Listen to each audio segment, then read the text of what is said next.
विंध्य कल्पना में आपका स्वागत है। मित्रों, श्लोक 34 में हमने अर्जुन की मन स्थिति को समझा कि वे युद्ध नहीं करना चाहते और यदि उन्हें युद्ध करना भी पड़े तो वे चाहते हैं कि श्री कृष्ण उन योद्धाओं को मारें। आइए चलते हैं श्लोक 35 पर।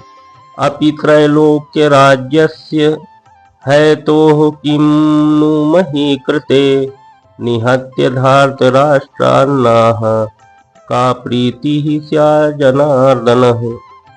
कुछ संस्कृत शब्दों के अर्थ। अपि यानी तो भी, हेतोः यानी विनिमय में, किम्नु यानी क्या कहा जाए, मही कृते यानी पृथ्वी के लिए, निहत्य यानी मारकर, प्रीति यानी प्रसन्नता, स्यात् यानी होगी, जनार्दन यानी हे जीवों के पालक। अर्थात अर्जुन श्री कृष्ण से कहते हैं, हे जनार्दन, मैं इन सबसे लड़ने को तैयार नहीं हूँ, भले ही बदले में तीनों लोग क्यों न मिलते हैं। इस पृथ्वी की तो बात ही छोड़ दें, भला धृतराष्ट्र के पुत्रों को मारकर हमें कौन सी प्रसन्नता मिलेगी। इस श्लोक का यही अर्थ है। थोड़ा और समझें तो अर्जुन ये तो चाहते हैं कि श्री कृष्ण सभी का वध करें, लेकिन श्री कृष्ण तो उन सभी योद्धाओं को युद्ध भूमि में आने से पहले ही मार चुके थे। अर्जुन को तो केवल माध्यम बनना था। जैसा कि मैंने पहले भी कहा है कि उमा जे राम चरण रत विगत काम मद क्रोध निज प्रभु मैं देखहि जगत के ही सन करहि विरोध। अर्थात भगवान के चरणों में जिन भक्तों की निष्कपट प्रीति होती है वे किसी से विरोध नहीं चाहते। भगवान के श्रेष्ठ भक्त होने के कारण अर्जुन में यही गुण था। वे किसी से प्रतिशोध नहीं लेना चाहते थे, लेकिन ये योजना तो स्वयं श्री कृष्ण की थी। सबका वध होना चाहिए ताकि पृथ्वी का भार कम हो सके, और भगवान अपने भक्तों का अपराध कभी सहन नहीं करते। भगवान ये बात स्वयं कहते हैं कि कोई मेरा अपराध करे तो मैं सहन कर सकता हूँ, किंतु मेरे भक्त का अपराध जो करता है मैं उसे कभी क्षमा नहीं करता। इसलिए भगवान उन्हें अवश्य मारना चाहते थे, लेकिन अर्जुन उन्हें क्षमा करना चाहते थे। अब हम चलते हैं श्लोक 36 पर।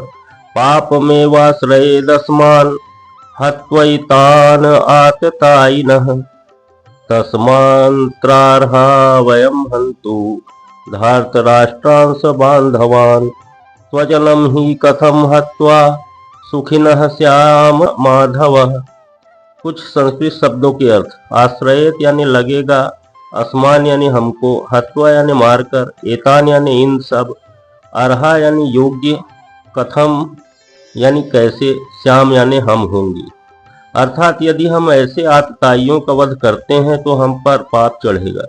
अतः यह उचित नहीं होगा कि हम धृतराष्ट्र के पुत्रों तथा उनके मित्रों का वध करें। हे कृष्ण, इससे हमें क्या लाभ होगा और अपने ही स्वजनों को मारकर हम किस प्रकार सुखी हो सकते हैं। इस श्लोक का यही अर्थ है। और थोड़ा समझें तो वेद के अनुसार आतताई 6 प्रकार के होते हैं। विष या जहर देने वाला, घर में आग लगाने वाला, घातक हथियार से मारने वाला, धन लूटने वाला, दूसरे की भूमि हड़पने वाला, पराई स्त्री का अपहरण करने वाला। शास्त्र के अनुसार ऐसे आतताइयों का तुरंत वध कर देना चाहिए। श्रीमद्भागवत में भी श्री कृष्ण ने कहा है, ब्रह्म बंधुर्न हंतव्य आतताई बदारहण। आतताई कोई भी हो, निश्चय ही वह वध करने योग्य होता है। इनके वध से कोई पाप नहीं लगता। आतताइयों का इस प्रकार वध करना सामान्य व्यक्ति को शोभा देता है, लेकिन अर्जुन को नहीं, क्योंकि अर्जुन तो स्वभाव से ही संत हैं। किंतु अर्जुन क्षत्रिय हैं और इस प्रकार का व्यवहार क्षत्रिय के लिए उचित नहीं है। एक राजा को साधु प्रकृति का होना चाहिए, किंतु उसे कायर नहीं होना चाहिए। भगवान राम इतने साधु थे, किंतु उन्होंने कभी कायरता प्रदर्शित नहीं की। रावण आतताई था, जिसने पराई स्त्री माता सीता का अपहरण किया, किंतु श्री राम ने रावण को ऐसा पाठ पढ़ाया जो आज विश्व समाज को बड़ी शिक्षा देता है। अर्जुन के समक्ष तो आतताई है, वे अर्जुन के स्वजन जैसे पितामह, आचार्य, पुत्र, पौत्र आदि थे। इसलिए अर्जुन सोच रहे हैं कि राजनीतिक कारणों से स्वजनों का वध करना उचित नहीं। इसकी अपेक्षा धर्म व सदाचार के दृष्टिकोण से उन्हें क्षमा कर देना चाहिए। अर्जुन का मानना है कि ये शारीरिक सुख, ये राज्य सुख सब स्थायी नहीं है, नश्वर है, तो इसके लिए अपने स्वजनों को वध करके मैं अपनी शाश्वत मुक्ति को संकट में क्यों डालूं। अर्जुन द्वारा श्री कृष्ण को माधव व लक्ष्मीपति कहना भी सार्थक है।